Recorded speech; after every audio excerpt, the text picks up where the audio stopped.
Hey everyone, welcome back. Today, I'm going to show you how to create a professional ebook using Canva for 2026.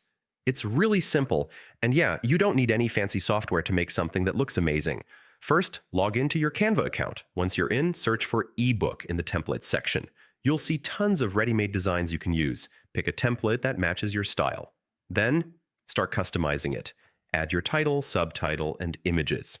You can also change colors, fonts, or layouts to fit your brand or personal taste. Now, if your ebook needs more pages, just click Add Page. You can duplicate existing pages to keep the same style or create new layouts from scratch. It's totally flexible. If you want, you can also add interactive elements like links, buttons, or videos, especially if your ebook will be shared digitally. It makes your ebook more engaging for readers. When your ebook is ready, click Download and choose your preferred format. PDF is usually best. You can now share it online, email it, or even print it out. And that's it.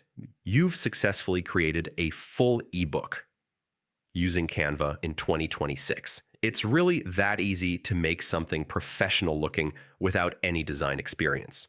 If this helped you, don't forget to like, subscribe, and hit the notification bell for more guides like this.